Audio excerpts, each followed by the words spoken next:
மாண்புமிகு மக்களே வணக்கம். பொதுவாக வந்துட்டு கோர்ட் நிறையா கேசஸ்க்கு வந்து ஜட்ஜ்மெண்ட் சொல்லும், ஆர்டர் போடும். அதில் முக்கியமான தீர்ப்பு அப்படின்னு சொல்லிட்டு சில தீர்ப்புகள்லாம் வந்துட்டு வரும். ஆச்சரியப்பட வைக்கக்கூடிய தீர்ப்புகள் அப்படின்னு சொல்லிட்டு சில தீர்ப்புகள்லாம் இருக்குது. அதில் ஒரு தீர்ப்பு தான் இது.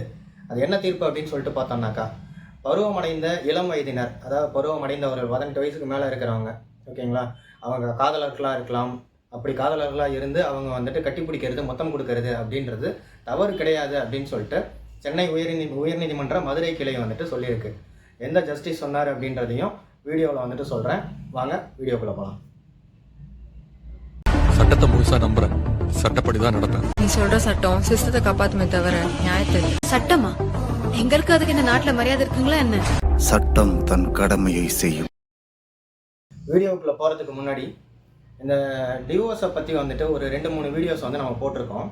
அதில் வந்துட்டு கிட்டத்தட்ட நியர்பை ஒரு 250 கமெண்ட்ஸுக்கு மேலே கொஸ்டினாகவே வந்துட்டு வந்திருக்கு. இந்த வீடியோவுக்கு நெக்ஸ்ட் வீடியோ வந்துட்டு உங்கள் கொஸ்டினுக்கு ஆன்சராக வந்துட்டு போடுறேன், மறக்காமல் அதை பாருங்கள். சில கொஸ்டின்ஸ்லாம் வந்துட்டு மிஸ் ஆகிருந்தால் கூட எனக்கு டைம் கிடைக்கும்போது அவங்களுக்கு எல்லாருக்குமே வந்துட்டு ஒரு ஆன்சர் கொடுத்துட்றேன். ஸோ யாருமே தயக்கப்பட வேணாம், என் ஆன்சர் பண்ணவே இல்லையே அப்படின்னு சொல்லிட்டு. கொஞ்சம் ஃப்ரீயாக தான் இருக்கேன் இப்போ சமீப காலமாக. ஸோ அதனால் வந்து பார்த்தீங்கன்னாக்கா உங்களுக்கு அதில் ஆன்சர் கொடுத்துட்றேன். ஏன்னா இன்னும் ஒரு 3 நாள் வந்துட்டு 3 நாள் ஜான்வரி 1 வரைக்கும் வந்துட்டு கோர்ட் லீவ் தான். ஸோ அதுக்குள்ளே வந்துட்டு உங்களை கவர் பண்ண முடியுமா அப்படின்றத வந்துட்டு நான் ட்ரை பண்ணுறேன். முடிஞ்சாக்கா உங்களுக்கு வந்துட்டு ஆன்சரை எடுத்து போட்டுட்டு கூட அதுக்கப்புறமா வந்துட்டு வீடியோஸ் அப்லோட் பண்ணுற மாதிரி நான் ட்ரை பண்ணுறேன். ஸோ கீப் ஆன் கொஸ்டின் வந்துட்டு கேட்டுகிட்டே இருங்க. அதே மாதிரி எனக்கு மெயிலில் கொஸ்டின் கேட்ட எல்லாருக்குமே நான் ப்ராப்பராக ஆன்சர் பண்ணியிருக்கேன்னு நினைக்கிறேன். இன்ஸ்டாவில் கொஸ்டின் கேட்ட எல்லாருக்குமே ப்ராப்பராக ஆன்சர் பண்ணியிருக்கேன்னு சொல்லிட்டு நினைக்கிறேன். எனக்கு இப்போதைக்கு இந்த கமெண்ட்டுக்கு மட்டும்தான் ரிப்ளை பண்ண முடியல. நெக்ஸ்ட் வீடியோ அதை போடுறேன், ஓகேங்களா. இப்போ நம்ம சப்ஜெக்ட்குள்ளே போயிடலாம். என்ன கேஸுக்காக வந்துட்டு இந்த வீடியோ போடுறோமோ அந்த கேஸுக்குள்ளே போயிடலாம். இந்த கேஸ் என்ன அப்படின்னு சொல்லிட்டு பார்த்தீங்கன்னா, தூத்துக்குடி மாவட்டத்தில் 21 வயசை சேர்ந்த ஒரு இளைஞனும் 19 வயசை சேர்ந்த ஒரு பெண்ணும் வந்துட்டு காதல் வயப்பட்டிருக்காங்க. 2 பேருமே வந்துட்டு காதலிக்கிறாங்க. காதலிக்கும் போது அவங்க பொதுவாக வந்துட்டு 2 பேருமே இரவு நேரங்களில் வீட்டுக்கு பக்கத்தில் தனியாக மீட் பண்ணுறது அப்படின்றது ஒரு சகஜமான விஷயமா இருந்திருக்கு. அப்படி இந்த இரவு நேரங்களில் மீட் பண்ணும்போது வந்து பார்த்தோம்னா இவங்க 2 பேரும் அடிக்கடி கட்டி பிடிச்சிக்கிறது, முத்தம் கொடுத்துக்கிறது அப்படின்றது வந்துட்டு இருக்குது.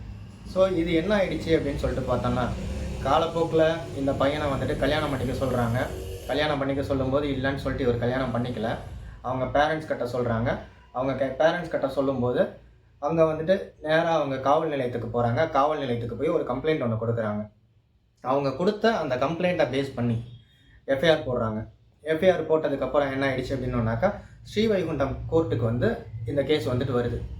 ஸ்ரீவைகுண்டம் கோர்ட்டுக்கு வரும்போது என்ன ஆயிடுச்சு அப்படின்னோன்னாக்கா, ப்ராப்பராக அவங்க கொஸ்டின் கேட்குறாங்க, இல்லை அப்படின்னு சொல்லிட்டு இது பண்ணுறாங்க. இந்த எஃப்ஐஆரும் வந்துட்டு வேலை என்ன செக்ஷனில் போட்டிருக்காங்க அப்படின்னு சொல்லிட்டு பார்த்தோம்னா 354A சப்கிளாஸ் 1 சப்கிளாஸ் I அதில் வந்துட்டு போட்டிருக்காங்க. ஸோ இப்போது இந்த செக்ஷன் எதை சொல்லுது அப்படின்னு சொல்லிட்டு பார்த்தோம்னா, நம்மளுடைய விருப்பம் இல்லாமல் யாராவது ஒருத்தர் தொட்டாங்க அப்படின்னோன்னாக்கா அது தவறு அப்படின்னு சொல்லிட்டு சொல்லுது. செக்ஷன் நல்லா புரிஞ்சுக்கோங்க. 354A கிளாஸ் 1 சப்கிளாஸ் I, ஓகேங்களா. இது வந்துட்டு நம்மளுடைய விருப்பம் இல்லாமல் நம்மளுடைய உடலை யாராவது தொடுறாங்க அப்படின்னோன்னாக்கா அதுக்கான செக்ஷன். ஸோ எஃப்ஐஆரில் இந்த செக்ஷனுக்கு கீழே அந்த பையன் மேலே வந்து பார்த்தீங்கன்னாக்கா கம்ப்ளைண்ட் ரைஸ் பண்ணியிருக்காங்க, எஃப்ஐஆர் போட்டிருக்காங்க. ஸோ இது வந்துட்டு கேஸுக்கு போகுது. இது கேஸுக்கு போனதுக்கப்புறம் இவங்க குற்றப்பத்திரிக்கை தாக்கல் பண்ணிடுறாங்க. சார்ஜ் ஷீட் வந்துட்டு ஸ்ரீவைகுண்டமில் காவல் நிலையத்தை சார்பில் வந்துட்டு சார்ஜ் ஷீட் ஃபைல் பண்ணிடுறாங்க. இப்போ இந்த சார்ஜ் ஷீட் ஃபைல் பண்ணதுக்கப்புறம் இந்த 21 வயது இளைஞர் இருக்கார் பார்த்தீங்களா, அவர் மதுரை கிளையை வந்துட்டு நாடுறாரு. எதுக்காக அப்படின்னு சொல்லிட்டு பார்த்தோம்னா, அவர் மேலே இருக்கிற வழக்கை தள்ளுபடி செய்ய சொல்லி சிசி கிளாஸ் வந்து அவர் போட சொல்கிறாரு.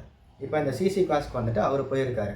அவர் அந்த சிசி கிளாஸில் வந்து பார்த்தீங்கன்னாக்கா எல்லாருமே மதிக்கப்படக்கூடிய, உண்மையாலுமே சொல்ல போனோம்னாக்கா நிறைய அரசியல்வாதிகளுக்கு எதிராக அப்படின்னு கூட சொல்லாமல் அவர் வந்துட்டு நீதிக்கு துணை போகக்கூடிய, நீதிக்கு வந்துட்டு சான்றாக இருக்கக்கூடிய ஒரு அருமையான நீதிபதி அவர், ஜஸ்டிஸ் ஆனந்த வெங்கடேஷ் அவர்கள்.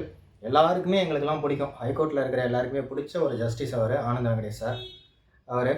அவருக்கு கீழே வந்து பார்த்தீங்கன்னாக்கா இந்த கேஸ் வருது சிசி கிளாஸ்க்காக.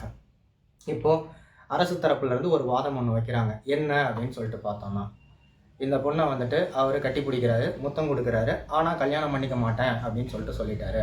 அந்த காரணத்தினால இவர் மேலே 354A கிளாஸ் 1 கிளாஸ் Iயில் வந்துட்டு கேஸ் போட்டிருக்காங்க. ஸோ அதனால் இந்த சிசியை வந்துட்டு நீங்கள் கிளாஸ் பண்ணாதீங்க அப்படின்னு சொல்லிட்டு அரசு தரப்புலேருந்து பப்ளிக் ப்ராசிக்யூட்டர் ஒரு ஆர்கியூமெண்ட் ஒன்று பண்ணுறாரு. அப்புறம் இவர் சைட்லேருந்து பார்த்தீங்கன்னாக்கா யார் ஜஸ்டிஸ் ஆனந்த் வெங்கடேஷ் சார் வந்துட்டு கேட்குறாரு, இது எப்படி? ஏன்னா 354A கிளாஸ் 1 கிளாஸ் I வந்து பார்த்தீங்கன்னா விருப்பம் இல்லாமல் யாராவது ஒருத்தர் தொட்டால் தான் வந்துட்டு அதுக்கு கீழே வரும். இவங்க 2 பேரும் ஆல்ரெடி காதலர்கள், 2 பேருமே விருப்பப்பட்டு தான் கட்டி பிடிச்சிக்கிறாங்க. 2 பேருமே மேஜர். அவருக்கு 21 வயசு ஆகுது, இவங்களுக்கு 19 வயசு ஆகுது. 2 பேருமே மேஜர் தான். அப்படி இருக்கும்போது இவங்க 2 பேரும் கட்டி பிடிச்சிக்கிறதும் முத்தம் கொடுக்கறதும் வந்துட்டு தவறு அப்படின்னு சொல்லிட்டு, இல்லை விருப்பம் இல்லாமல் வந்துட்டு அவங்க பண்ணாங்க அப்படின்னு சொல்லிட்டு எப்படி சொல்ல முடியும்? அதனால காவல்துறை வந்துட்டு சட்டத்தை தப்பாக வந்துட்டு பயன்படுத்திக்காதீங்க, அந்த ரீசனுக்காக இந்த சட்டம் வந்துட்டு செல்லாது அப்படின்னு சொல்லிட்டு சொன்னார். அதே மாதிரியே இதுக்கான ஃபைனல் ரிப்போர்ட்டு மேஜிஸ்ட்ரேட் கோர்ட்டில் சப்மிட் பண்ணாதீங்க அப்படின்னு சொல்லிட்டு சொன்னார். இருந்தாலும் மேஜிஸ்ட்ரேட் கோர்ட்டில் வந்து இதுக்கான ஃபைனல் ரிப்போர்ட் ஆல்ரெடி வந்துட்டு அவங்க சப்மிட் பண்ணிட்டாங்க காவல்துறை சார்பில் இருந்து. ஸோ இவருடைய அதிகாரத்தை பயன்படுத்தி, உயர்நீதிமன்ற கிளையுடைய அதிகாரத்தை பயன்படுத்தி இந்த இளைஞன் மேலே இருக்கக்கூடிய வழக்கை வந்து டோட்டலாக கிளாஸ் பண்ணிட்டாங்க. சிசியை வந்து டோட்டலாக கிளாஸ் பண்ணிட்டாங்க. வழக்கு தள்ளுபடி ஆகிடுச்சு. இப்போது இந்த வழக்கெல்லாம் தள்ளுபடி ஆனதுக்கப்புறம் இந்த கேஸ் வந்துட்டு டோட்டலாக கம்ப்ளீட் ஆகிடுச்சு, முடிச்சிட்டாங்க. ஓகேங்களா? இப்போது இதே நீதிபதி ஜஸ்டிஸ் ஆனந்த் வெங்கடேஷ் சார் அவர்கள் இதுக்கு முன்னாடி சிறுவர்கள் ஆபாச படம் பார்க்கறது தப்பு கிடையாது அப்படின்னு சொல்லிட்டு ஒரு தீர்ப்பு ஒன்று கொடுத்துருந்தாரு. அது உச்சநீதிமன்றத்துக்கு போச்சு. உச்சநீதிமன்றம் கண்டனம் தெரிவித்து அதை வந்துட்டு பார்த்தீங்கன்னாக்கா இவர் கொடுத்த ஆர்டரை வந்துட்டு டிஸ்மிஸ் பண்ணியிருக்காங்க. இப்போது இந்த 2 ஆர்டரை பற்றியுமே நீங்கள் என்ன நினைக்கிறீங்க அப்படின்றத வந்துட்டு மறக்காமல் கமெண்ட்டில் சொல்லுங்கள். உங்களுக்கு ஏதாவது டவுட் இருந்துச்சு அப்படின்னாலும் கமெண்ட்டில் கேளுங்க. கண்டிப்பாக என்னால் முடியும் போது உங்களுக்குலாம் வந்துட்டு நான் ஆன்சர் பண்ணுறேன். இந்த தகவல் உங்களுக்கு வந்துட்டு நல்லா உபயோகமாக இருக்கும்னு சொல்லிட்டு நினைக்கிறேன். சட்டம் அனைவருக்கும் சமம். நன்றி, வணக்கம். Law is a very powerful weapon. யாரை காப்பாத்துறதுக்காக நாம அதை பயன்படுத்துறோங்கிறது ரொம்ப முக்கியம். யாரா இருந்தாலும் எத்தனை பேர் இருந்தாலும் அவங்களுக்கு நீதி கிடைக்கணும். அதை உறுதி செய்யறது இந்த நீதிமன்றத்தோட தார்மீக கடமை.